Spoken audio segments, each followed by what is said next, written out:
अस्सलामुअलैकुम दोस्तों, आपको शान अली टीवी में खुशामदीद कहते हैं। नाज़रीन, भारत के लोग हमेशा पाकिस्तानी पॉलिटिशियंस और ख़वातीन सियासी लीडरों के बारे में बेबुनियाद तरह तरह की मन घड़त बातें करते हुए नजर आते हैं, लेकिन कभी उन्होंने शायद अपना गिरेबान झांक कर नहीं देखा कि उन्होंने जिन शख्सियात को अपना सियासी लीडर मुंतखब किया हुआ है वो अपनी ज़िंदगी में कौन कौन से काम सरअंजाम दे चुके हैं और किस किस के साथ अफेयर चला चुके हैं। आज के इस वीडियो में आपको भारत की 5 नयाशतरीन हसीनाओं के बारे में बताया जाएगा जो इस वक्त भारत में सियासी लीडर हैं।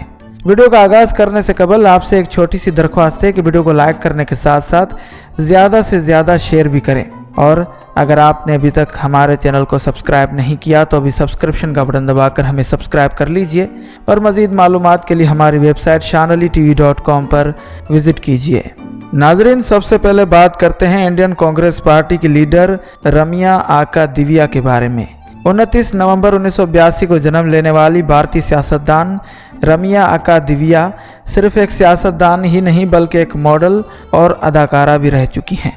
रमिया ने अपने फिल्मी कैरियर का आगाज़ एक कनाडाई फिल्म अभी में 2003 से किया था। यह तमिल और तेलुगु फिल्म इंडस्ट्री की एक मशहूर अदाकारा रह चुकी हैं और तकरीबन 40 से ज़्यादा फिल्मों में काम कर चुकी हैं।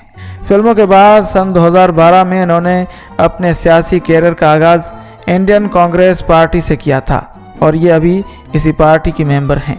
फिल्मी कैरियर के दौरान इन्होंने कई अदाकारों, फिल्म डायरेक्टर्स और प्रोड्यूसर्स के साथ अपने ताल्लुकात कायम किए, और जब कांग्रेस पार्टी में शमूलियत इख्तियार की तब भी इन्होंने कई सियासतदानों के साथ मुआशके लड़ाए, जिनमें राहुल गांधी के साथ इनके मुआशके को काफ़ी ज़्यादा मकबूलियत हासिल हुई।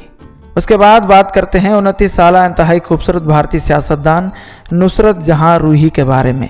नुसरत जहां रूही न सिर्फ सियासतदान बल्कि एक मॉडल और अदाकारा भी हैं। नुसरत जहां रूही इस वक्त भारत में सबसे ज़्यादा पुरकशिश और खूबसूरत तरीन सियासतदान मानी जाती हैं। इन्होंने मॉडलिंग का आगाज़ सन 2009 में किया था, जिसके बाद 2010 में इन्हें मिस कोलकाता के एजाज़ से नवाजा गया। मॉडलिंग के बाद इन्होंने फिल्मों में किस्मत आजमाई और राज चक्रवर्ती की फिल्म शोत्रु से अपनी फिल्मी कैरियर का आगाज़ किया। तकरीबन 20 ज़बरदस्त फिल्मों में काम कर चुकी हैं और बंगाली सिनेमा पर अपना एक ख़ास मकाम रखती हैं। उसके अलावा अपने मुआशकों के हवाले से भी काफ़ी ज़्यादा शोहरत रखती हैं।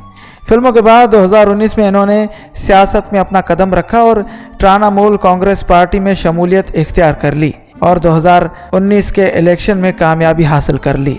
इस वक्त ये इंडियन पार्लियामेंट मेंबर की हैसियत रखती हैं। ये 29 साल भारतीय सियासतदान अपने मुआशकों के हवाले से भी इंतहाई मशहूर हैं। फिल्मों के दौरान और बाद में कई बंगाली और हिंदू अदाकारों, डायरेक्टरों और प्रोड्यूसर्स के साथ मुआशके लड़ा चुकी हैं, जिनमें कादर खान, विक्टर घोष और बिजनेसमैन निखिल जैन के साथ इनके मुआशकों को काफ़ी ज़्यादा पजीराई मिली। उसके बाद बात करते हैं बॉलीवुड की मशहूर अदाकारा और मौजूदा भारतीय सियासतदान नगमा के बारे में।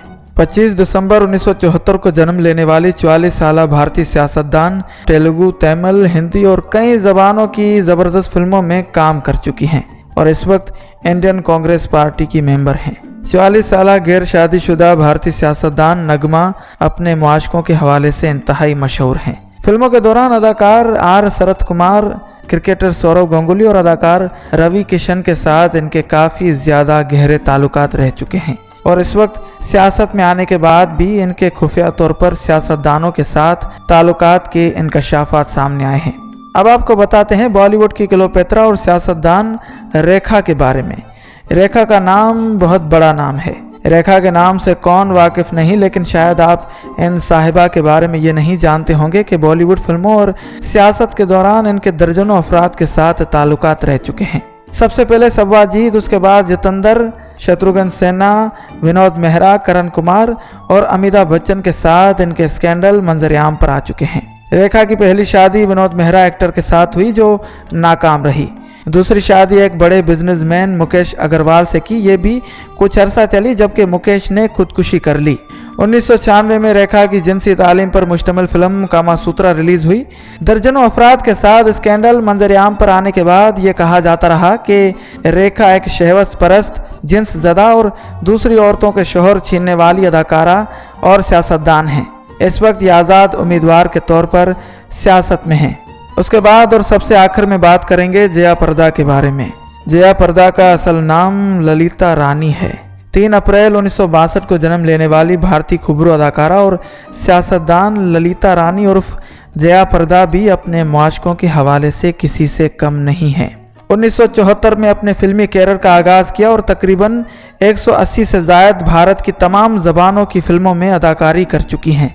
फिल्मी कैरियर के दौरान इनके भी दीगर अदाकाराओं की तरह कई अदाकारों, डायरेक्टर्स और प्रोड्यूसर्स के साथ नाजायज ताल्लुकात रह चुके हैं, जिनमें प्रोड्यूसर श्रीकांत के साथ स्कैंडल को काफी ज्यादा पजीराई मिली और बाद में खुफिया तौर पर उससे शादी कर ली। उसके बाद 1994 में इन्होंने तेलुगु डेजम पार्टी में शमूलियत इख्तियार करके इन्होंने अपने सियासी कैरियर का आगाज किया। 1994 से लेकर 2018 तक ये कई बड़ी बड़ी सियासी पार्टियों के लिए काम करती रहीं और कई सियासतदानों को अपने हुस्न का शिकार बनाती रहीं। आखिरकार 2019 में इन्होंने भारतीय जनता पार्टी में शमूलियत इख्तियार करके अपने कैरेक्टर पर मजीद 4 दाग लगा दिए। 2019 के इलेक्शन में इन्हें कामयाबी तो ना मिल सकी, मगर फिर भी रामपुर की पार्लियामेंट की मेंबर हैं और नरेंद्र मोदी की सबसे बड़ी और चहीती लौंडी हैं। उम्मीद करते हैं कि आपको ये वीडियो यकीनन पसंद आई होगी। वीडियो को लाइक करें और शेयर करें, और अगर आपने अभी तक हमारे चैनल को सब्सक्राइब नहीं किया तो अभी सब्सक्रिप्शन का बटन दबाकर हमें सब्सक्राइब कर लीजिए और मजीद मालूमात के लिए हमारी वेबसाइट shanalitv.com पर विजिट कीजिए। फी अमानिल्लाह।